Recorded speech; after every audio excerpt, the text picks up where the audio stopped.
Now, when it comes to why we're all actually here, I want to give you all a history lesson that is kind of interactive. It's important to understand why we even need a room like this in the first place. And it's actually a very sad answer. But the faster we can acknowledge the history and the present reality that I'm about to share, the quicker we can come out of the problem that we, all of us, maybe not in this room, but all of us as human beings have created for ourselves. We can blame whoever we want and Big Pharma and these bad guys. They're not the problem, we're the problem. We allowed them to do what they're doing. And the only way that we're going to stop that is if we understand how they are doing what they're doing. So, quick history lesson. And they've done a hell of a job. They really have. I mean, if your intention was let's control the world with a small group of people, how do we control 8 billion? It's not going to happen physically. You need to do it differently. You need to get the people to control themselves. You need to get the people to fight against each other. You need to control the flow of information and knowledge to such a point where people believe something that's not true, but they believe it so strongly that they will die on that hill. And that's exactly what we're doing today. That's why today, 1 in 30-something children have autism in America. The average American is on 6 pharmaceutical drugs every single day. The third leading cause of death in this country is the medical system itself. By the way, that's what happened to my father. Medical error. And it doesn't need to be that way. So, to understand how we get out of this hole, we got to understand the hole first. So I'm going to give you guys a little story.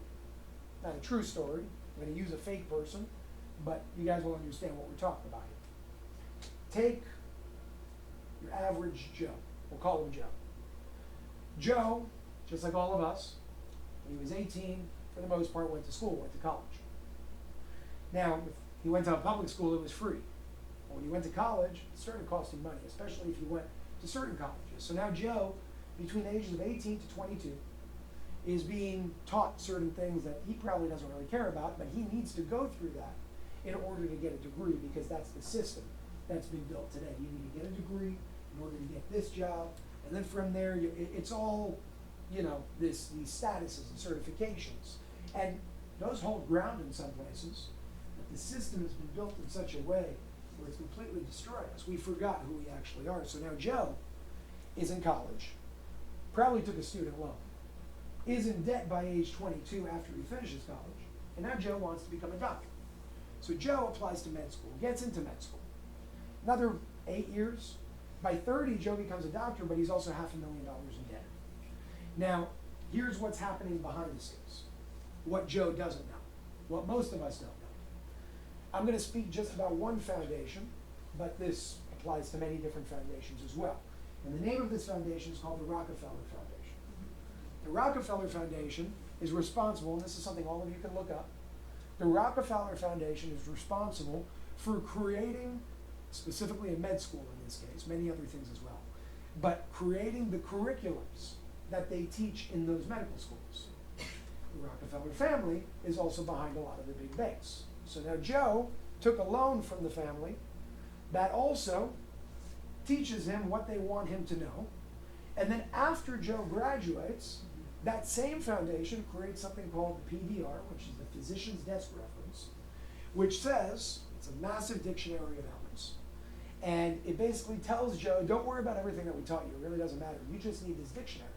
Flip to the diagnosis that your patient has, and we're going to tell you exactly what drug to give them. And by the way, we make those drugs too. So they've completely monopolized an entire system that seems to not be monopolized because it's all under different names and corporations and entities. And let's assume that Joe one day woke up and said, there's a problem here. I think that there's some corruption or a negative agenda or whatever it may be going on with this mandate, or this vaccine or whatever it may be. Well, guess what? If Joe speaks up, Joe won't have a license. And if Joe doesn't have a license, Joe won't have money to pay his student loans. And if Joe doesn't have money to pay his student loans, Joe will be broke. And if Joe has a family, they're going to be homeless. And therefore, Joe will probably not speak. That's the system that's been built today. Now, while we have Joe We also have Jessica. Jessica is just not a doctor, regular person, having multiple jobs throughout the day because the average American does have more than one job. Jessica has a family. She's trying to support her kids. In this case, she's a single mother. Maybe not. Maybe she has a husband. He's also working 2 jobs. Doesn't matter. But they're busy 24/7. They're living paycheck to paycheck. And when you're living paycheck to paycheck, that's another part of the system. You don't have time to study everything that I just told you about. So you go to Joe. And when Joe tells you take this drug, you're going to take the drug. Because Joe went to school for 10 years and you didn't. So if Joe says something, it's probably the right thing to do. But what if it's not? And what if the curriculums that they taught Joe are not exactly as clean as we think that they are? And even if Joe doesn't know what's going on, Joe still may be putting something upon you and imposing something upon you from a good place that he doesn't understand has negative implications to it. The point of what I'm sharing here is we're in a system now where even the most intelligent people outsource their power. Because yes, in a utopian world, in a good world, in a world without corruption, that system would work great. Because you went to school to learn something, you learned something the right way, and I count on you to teach me what you learned while I don't have time to do that because I'm doing something else. If we lived in a utopian society, there would be nothing wrong with that system, but we don't. We live in a society, unfortunately, that is run by some really, really crazy people. People that put money ahead of anything else. People that put power and control ahead of anything else. People that will not necessarily want you to die, but keep you alive and keep you sick. Because if you're dead, you're of no use to them. And if you're alive and healthy, you're of no profit to them. So you need to live a good amount of time, but on as many drugs as possible. Because if you do that, you're just a cash cow for these people. So, with what I just shared, it sounds like a dark reality, but it doesn't have to be, because we can change it. And the way that we change it is by understanding how we got here in the first place. Because the way that we got here is the way that we're going to get out of it. We got here because we lack education. We lack awareness. We lack information. We lack knowledge. And most people, when they hear that, they're like, oh, now I have to learn, I have to read, and I have to study. And no, you don't. No, you don't. Because it's no different than the 10 digits that make up infinity.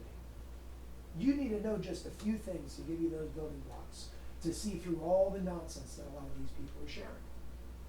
That a lot of the darker corporations and companies and individuals in the world are imposing upon you. And if you say, it's their fault because shame on them, why would they do that to us? You could do that, but you're still at fault.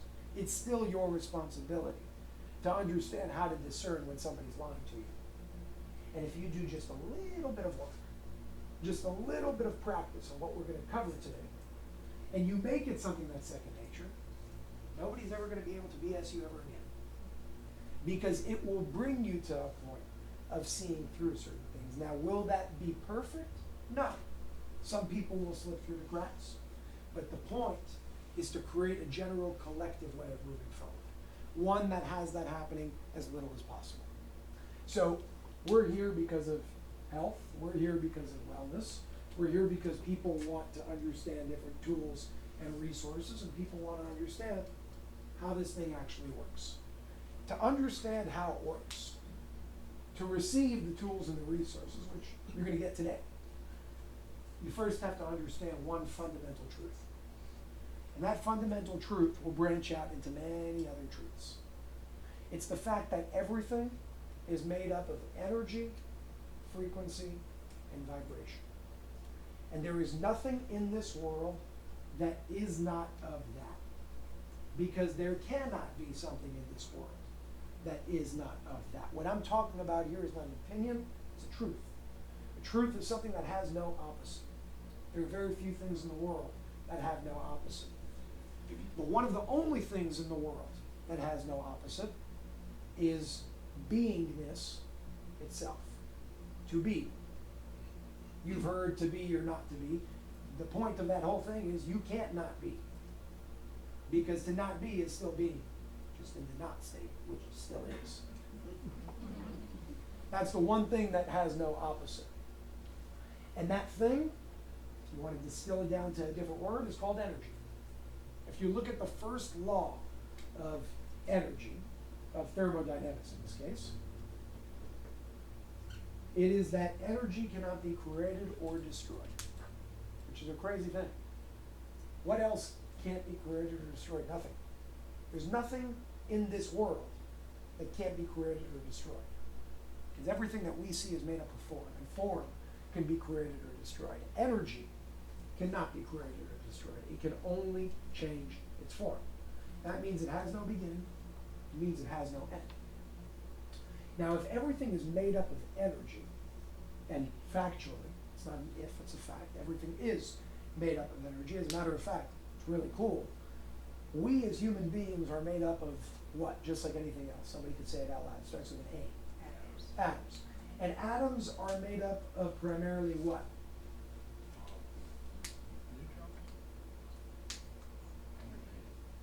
Energy. The neutron, electron, all that, proton, that's 0.00001% of the atom. 99.9999% of the atom is what dumb people call empty space. There's no such thing as empty space. It is energy. It's where everything happens. No such thing as empty, just like there's no such thing as nothingness.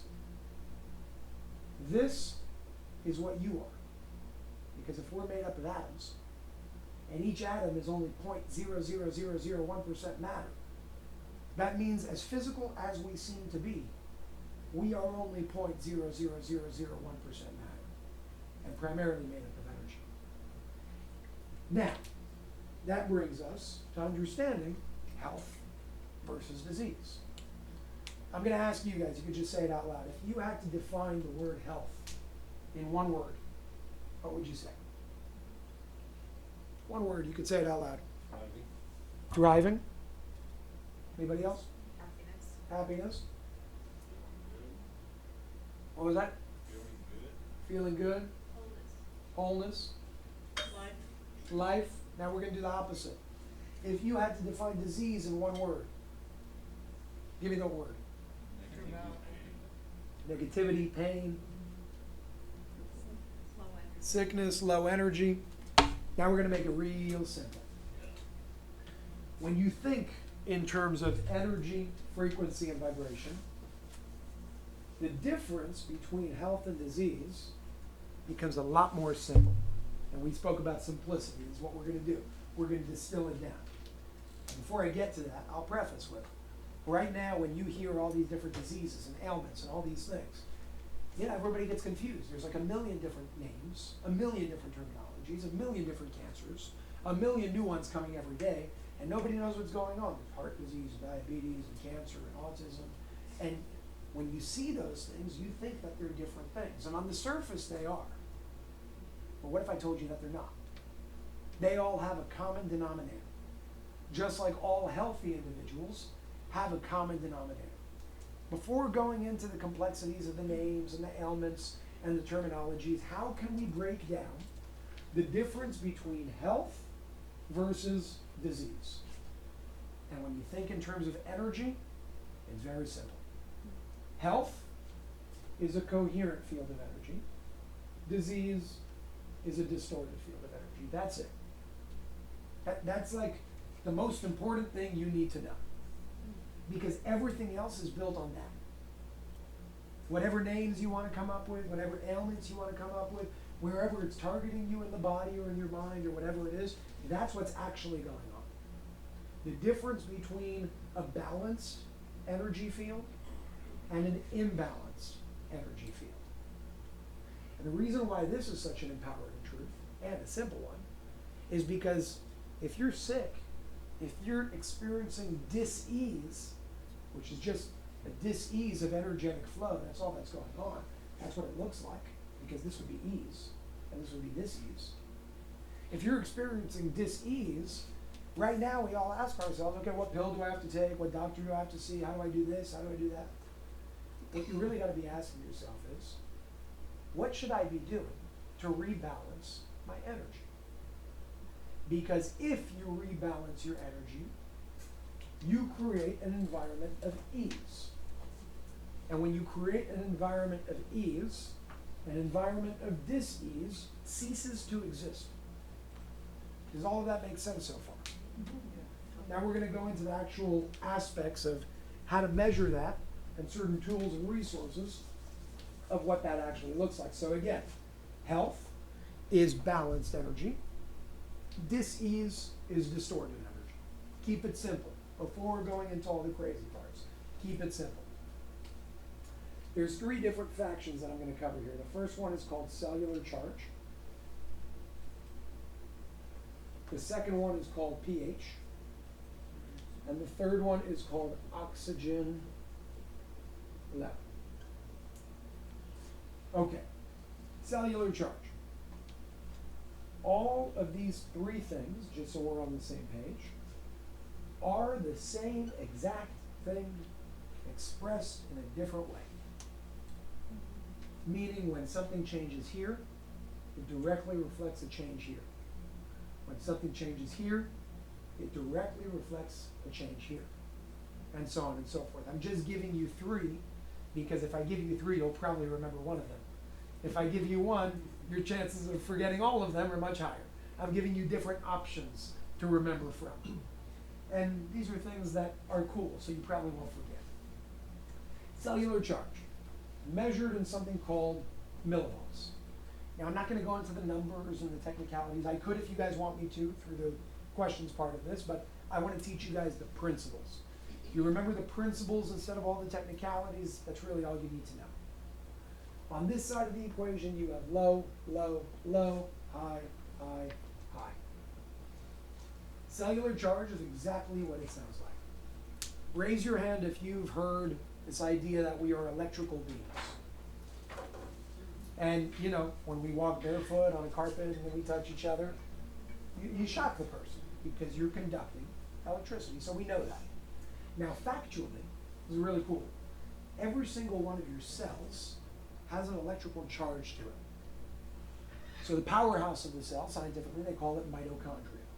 And that's like your generator, essentially. It's creating electricity, and it stores electricity. Now, being that we're electrical beings, and by the way, fun fact on the side because it's cool, did you know that if you added all of the volts or the millivolts of all of the cells in your body, any idea what the voltage would be? Trillion? Do you know the number? Trillion? How many trillions? I forgot. 2. 2 2 trillion volts of electricity is in your body right now, and you're alive. If I touched something that was a fraction of a fraction of a fraction of that, I would die. And yet we as human beings have trillions of volts of electricity. Now, what I'm about to share is not the purpose of today, but imagine what happens if you can figure out a way to target all of that and focus all of that on one point. That's what supernatural abilities are. People that know how to do that. We know that we have the resources. You have 2 trillion volts of electricity in your body right now. Being able to focus something like that can bring some incredible results, but we're not here for that today. We're here for the simpler things. So, millivolts. Every single one of your cells has a charge. And being that we are electrical beings, if you lack electricity in the body, your body's not going to function the right way. Just like when your iPhone lacks battery and it's on 3%, it's going to start delaying. It's not going to work the right way. It's going to start lagging and freezing on you. Same thing with your body. Your body needs electricity just like your iPhone needs battery. And if you're lacking that electricity, you have a problem. So in short, low electrical charge or cellular charge leads to disease. And higher cellular charge leads to health. Now we'll talk about how to increase that charge in a moment, but I want to go through all 3 of these. The next one is pH. What is neutral, more or less? The number, 7. And on the low side, what do we call That's Acidic. it? Acidic. And on this side, what do we call it? And we are taught to like which one better? Okay, but the truth is neither is good. You want here. We like this one because sick people have this one, and to rebalance this one, you use this one to reoptimize. It's not that you want a pH of 10, your body will die. You can't do that. You can't do it on either side of the equation. Now, did you know, also just a fun fact, because it's like my nerd self coming in, that pH is a derivative of voltage. It's the same thing. It's just expressed in a different way. So that means that if you have an acidic pH, you have a low cellular voltage. And if you have an optimal or optimized pH, you have a more higher cellular charge. Every cancer patient, and I'm just going to cancer because it's one that we all know, every cancer patient in the world, if you check their pH, you will always find an acidic pH. Well, before I tell you why, we're going to go to the last one, oxygen. Oxygen levels are very interesting. They sound very basic. And it goes back to about 100 years ago. This guy named Dr. Otto Warburg, Otto, O-T-T-O, Warburg, won the Nobel Prize for proving the following. When you deprive a single cell of 35% of its oxygen for 48 hours, that cell becomes cancerous. When you deprive a single cell of 35% of its oxygen, that cell, for 48 hours, that cell becomes cancerous. What that means in layperson terms is low oxygen environment creates disease. And oxygen-rich environments create health. Now, what are we actually saying? If you look at this for long enough, you're going to realize something that flips everything that we thought we knew on its head. When somebody's dealing with cancer, the first thing that we're taught is, or taught to think or ask is, how do we fight the cancer? How do we beat the cancer? How do we kill the cancer? Implying that the cancer is the problem. The cancer is not the problem. Your disease is not the problem. Your ailment is not the problem. The heart disease is not the problem. The problem is, it goes back to exactly what we did when I told you what happened with the dirty electricity behind the headboard. The environment is the problem. And when you change the environment, you don't need to focus on the dis-ease, because if you change the environment, the dis-ease will not be able to survive. And it will dissipate and dissolve. Cancer, dis-ease in general, exists here, here, and here. Today, we've been taught to not move from here, but just kill it. Just kill it. So, do all this radiation, nuke it, kill everything.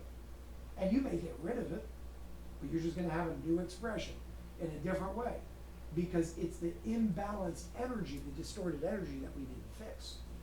The cancer is not the problem. It's the effect of the cause, and the cause is the environment, which is a distorted and disrupted energy field. Change your environment, change your life. Now, when you experience whatever it is that you guys may be experiencing, all of us experience something sometimes in our lives, the question will now be, not how do I kill it, how do I increase my cellular charge? How do I re-optimize my pH? How do I increase the oxygen level in my blood? And the way that you check where you're at with all of those is very simple.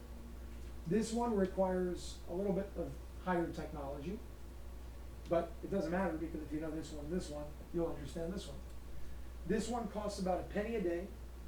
It's called pH strips, Amazon Prime. You'll get it by tomorrow morning. Maybe today, if you're a good member of theirs. And oxygen level, you get what's called a pulse oximeter. I call it an oximeter. Oximeter, also on Amazon, $14.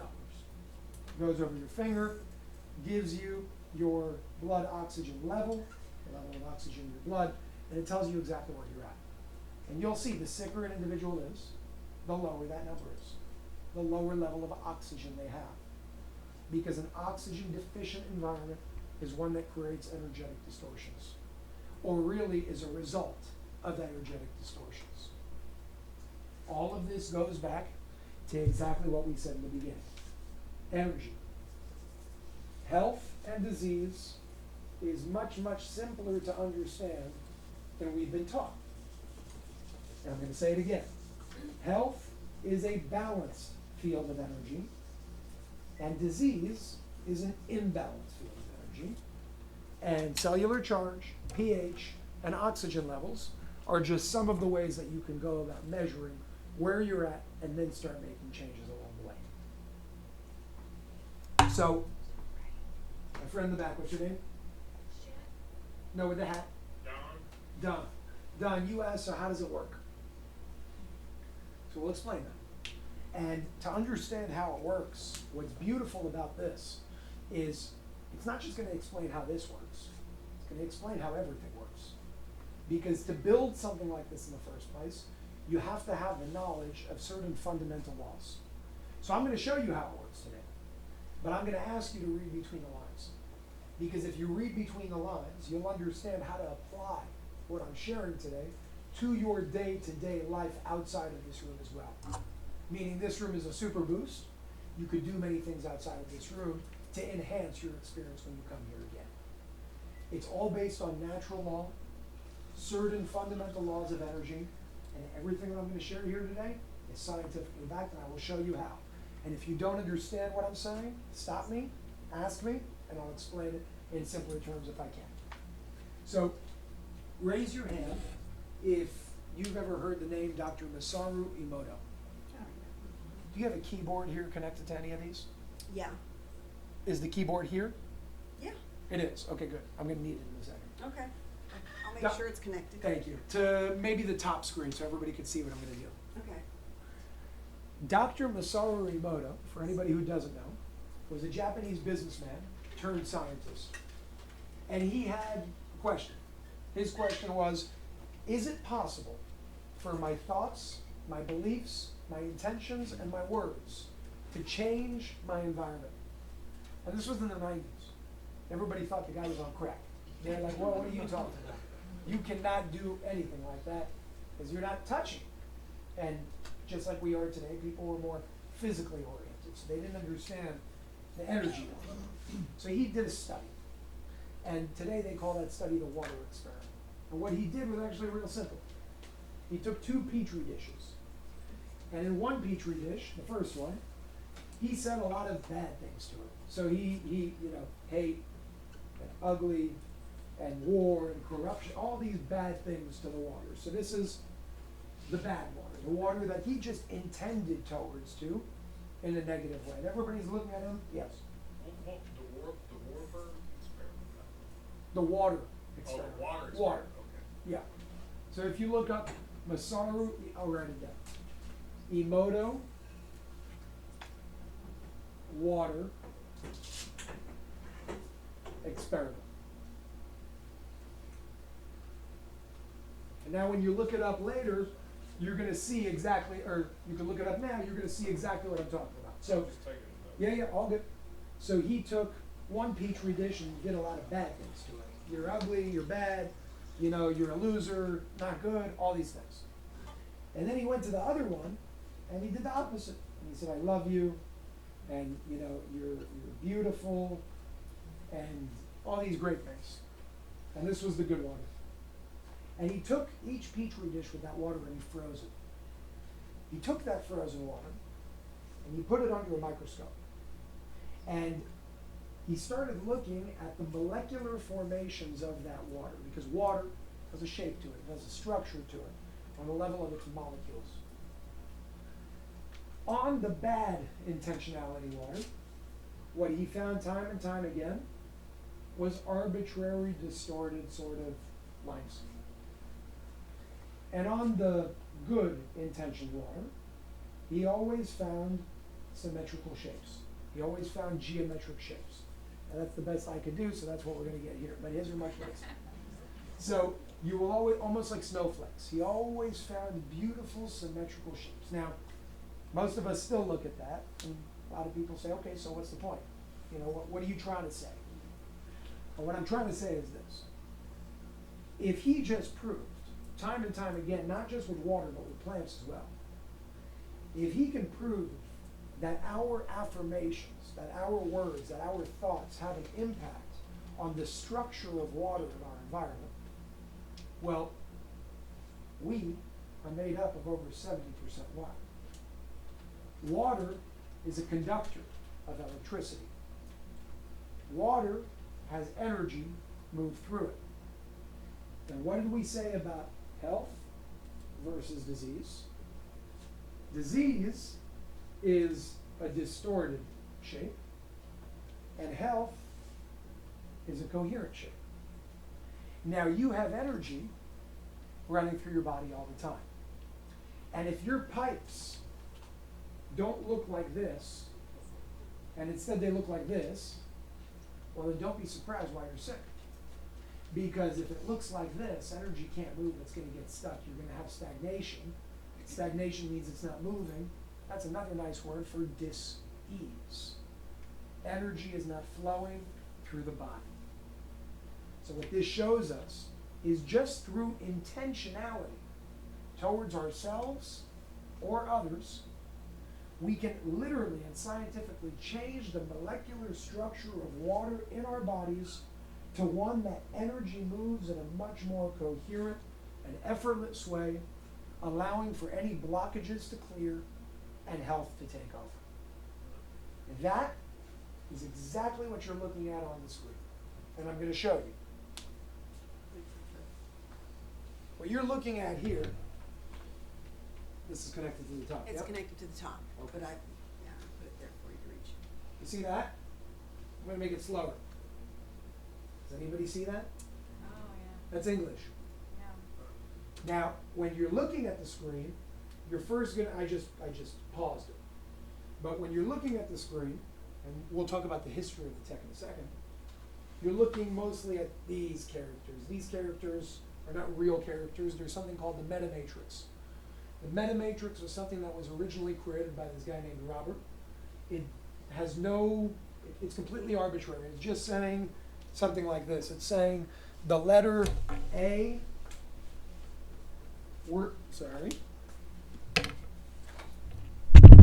it's saying we're going to take the letter A and we're going to make that equal this symbol.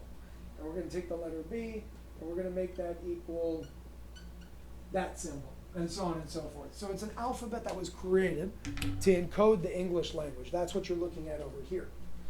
But ultimately, I can translate it back and show you exactly what it says. These are affirmations. These are affirmations with intentionalities that are literally changing the structure, you understand that? That are changing the structure of water in your body 24/7. It's setting a field in the room that your body is synchronizing with. I love that you're getting it now. That your body is synchronizing with, and that's why you're feeling what you're feeling, a piece of it. There's other aspects that I'll explain in a second. But that's what you're experiencing here. So it's saying a lot of positive things, remembering the power of the love within you, and so on and so forth. That's what we call linguistics. So linguistics is a part of the technology of what we're talking about here. Now let me bring it back to where it was. We're going to do Control D, and it's going to go back and do its thing. So that's a piece of what we're looking at here. Now there's another piece as well. By the way, while we're on this topic, somebody asked about some of the history of the technology. So I'll give you brief kind of snippets of that because it does connect to what I just showed you. And then from there, we're going to go into the color aspect of furthermore how it works. Yes? So when you change the frequency on that, you also change the millivolts, and that's the millivolts is what is charging us, correct? Yes and no. No. What I just showed you is linguistics. Linguistics is one stack. It's one piece of the technology. If you want to further go ahead and change the frequency of what you're talking about here, there are two things you would do.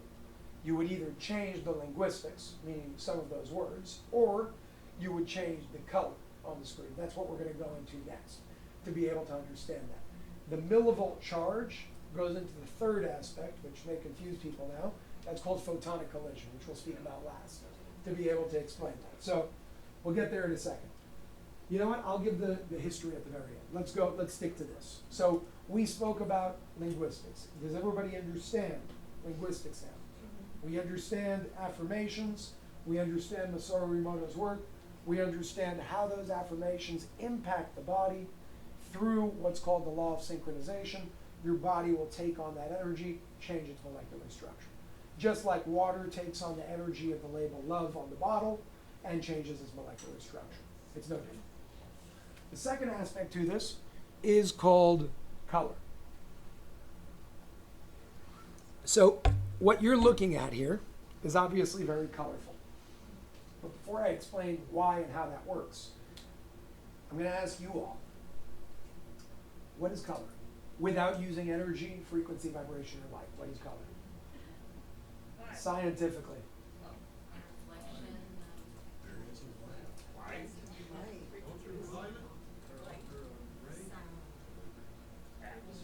You're all right, by the way, but there's one term without using energy, frequency, or vibration. Do we know the order of the colors? Red, where'd you get?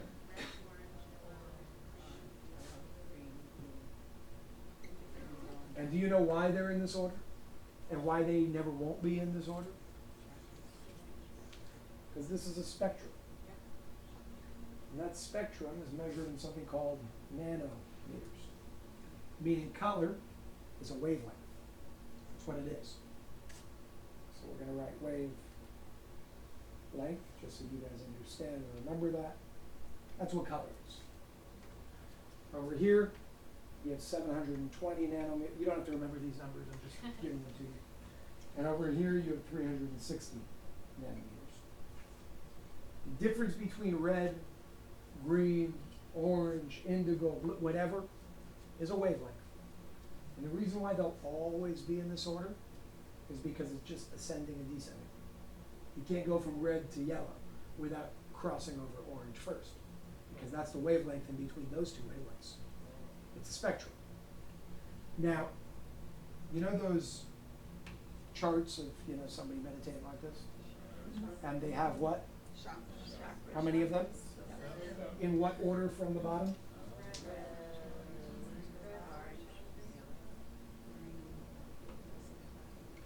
And lo and behold, it's the same thing as that spectrum.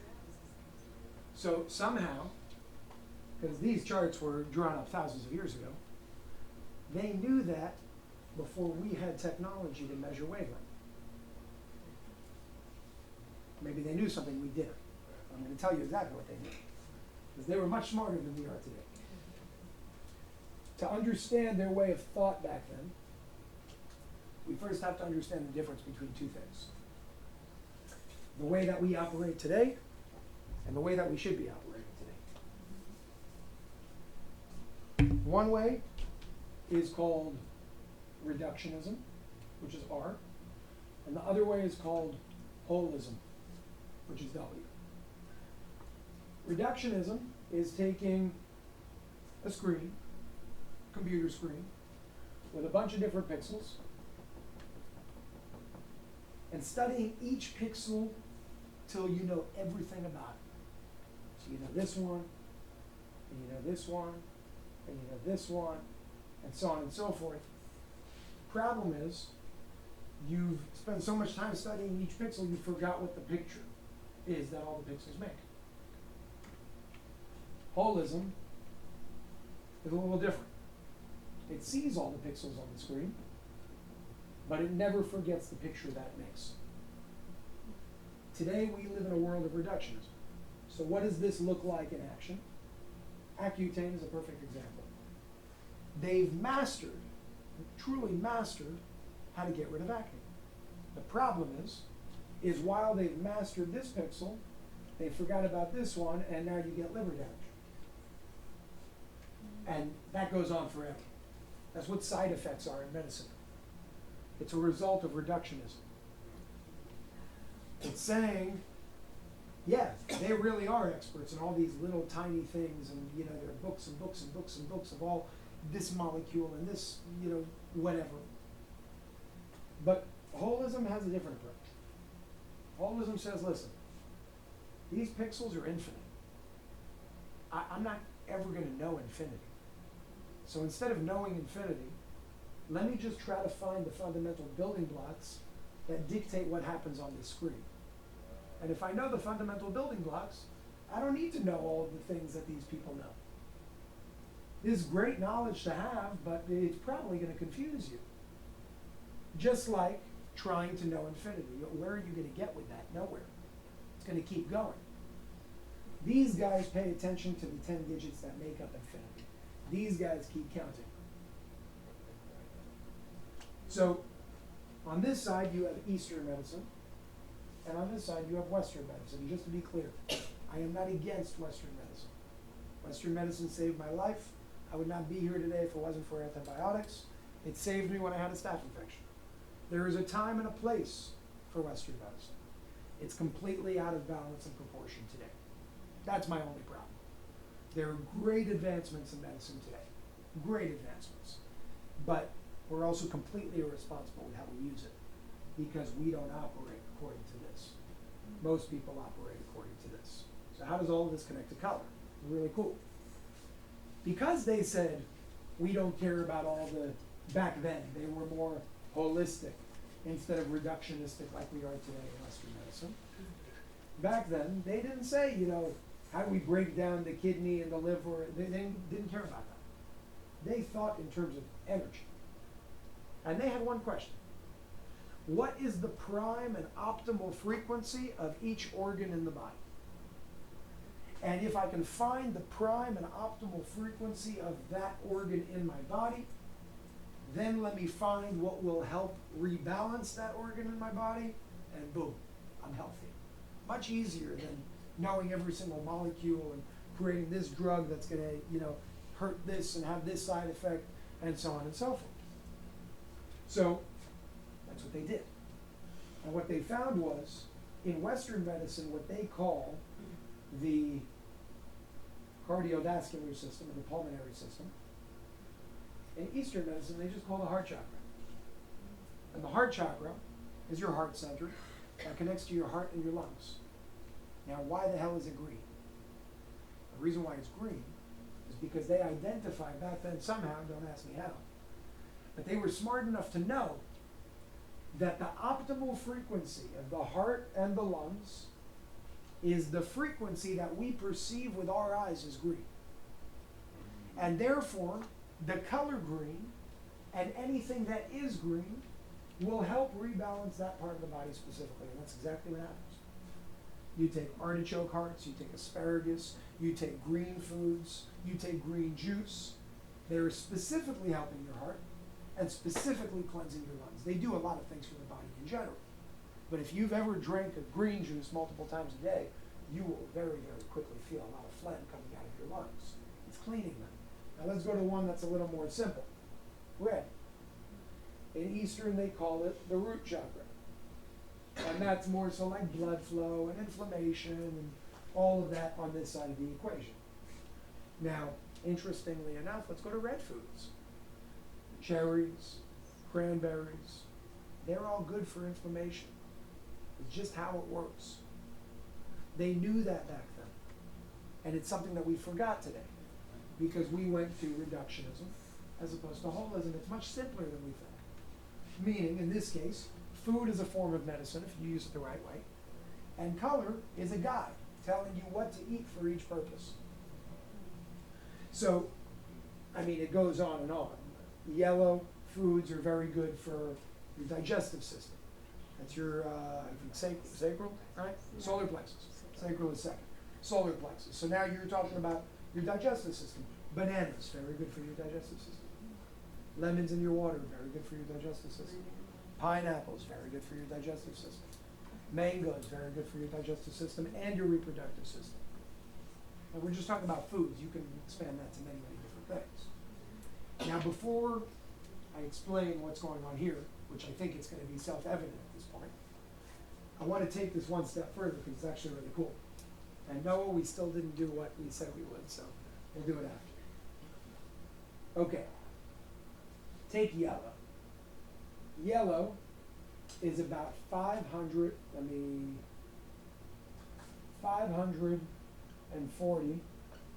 nanometers. Now, nanometers are something you can see. Does anybody know the units for something you can hear?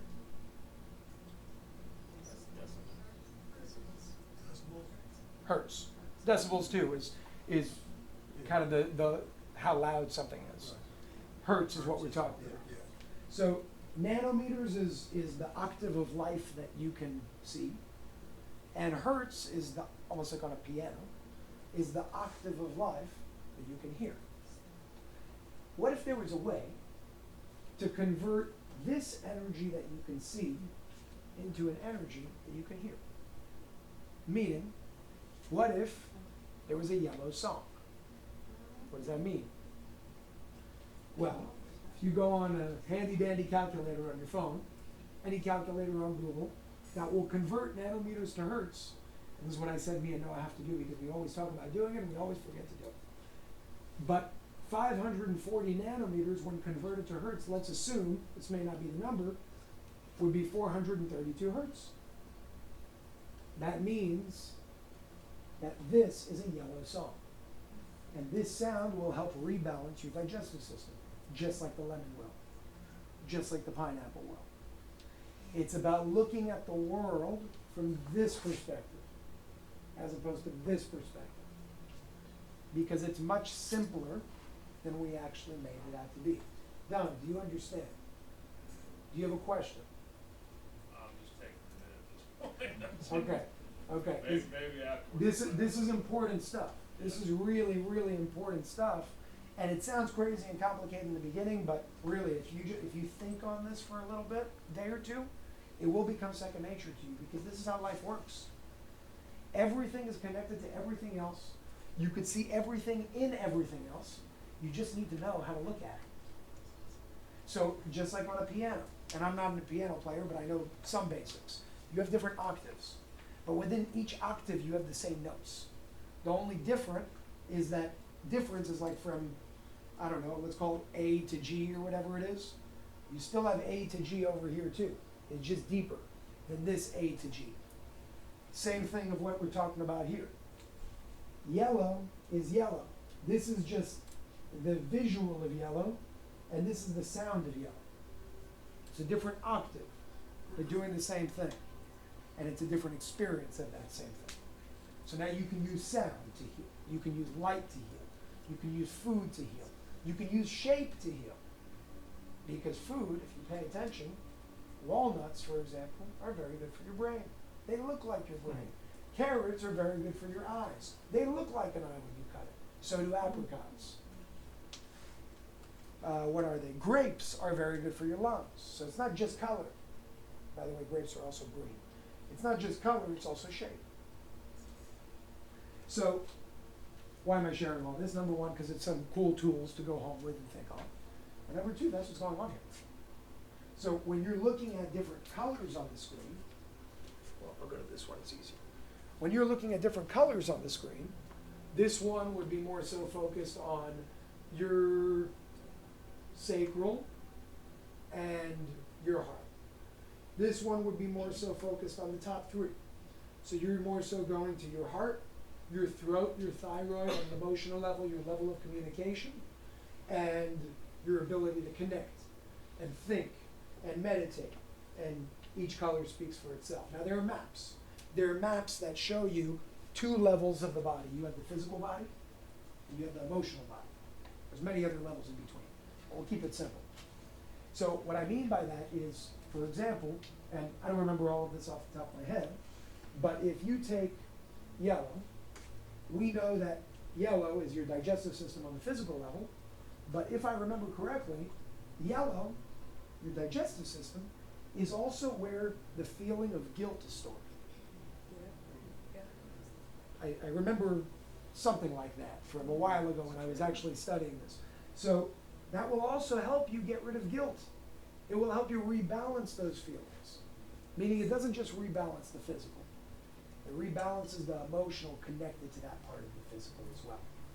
And that's something that if you guys go home today, tomorrow, whatever it is, and you study the different maps of the bodies, where things are stored, you will know so much about this world in a very, very unique way. All the way down to things like when my mom was studying astrology. This thing is not healing. This thing is creating an environment for your body to heal itself. That's all that's going on here. There's nothing in this world that's healing. No pill, no doctor, no nothing. All those things are facilitators to help your body do something, to catalyze the process of your body to do something. And this, as you just learned, is using color as a form of a wavelength to help rebalance and reoptimize specific organs in your body. It's using affirmations to structure the water in your body. And lastly, it's using something called photonic collision, which sounds like a big word, but it's very simple. Photons are just particles of light.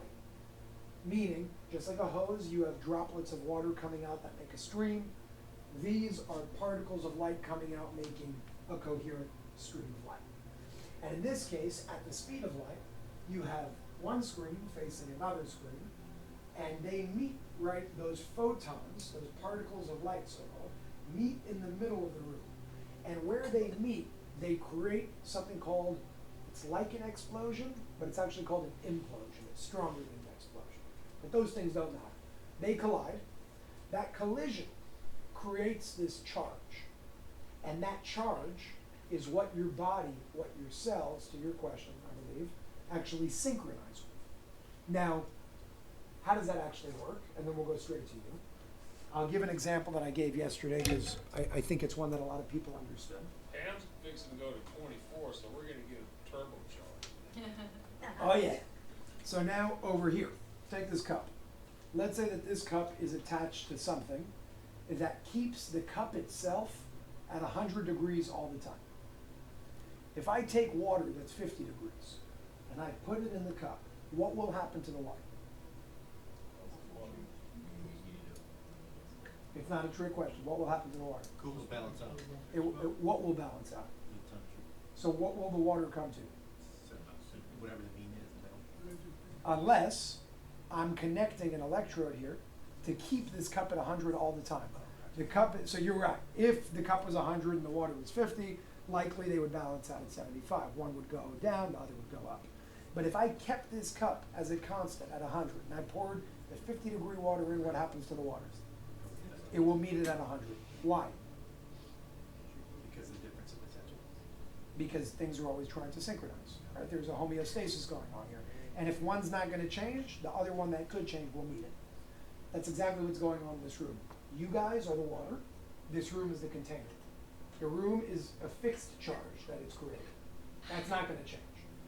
So the only thing left to change is the charge in your cells. That's what the photonic collision is doing.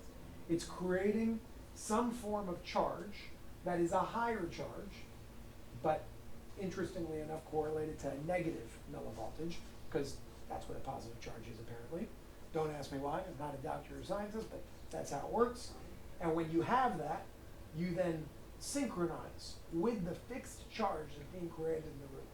And that's what actually causes for your millivolts in your cells to increase. So to answer your question, threefold approach over here. There's multiple things going on, but I'm breaking it down to make it simple. Number one, words and affirmations structuring the water in your body. You just saw how that works. Number two, color therapy, using different wavelengths to reoptimize the body. Number three, photonic collision, creating a charge that your body synchronizes with. You mix all those things together, that's why you're seeing the results that you're seeing.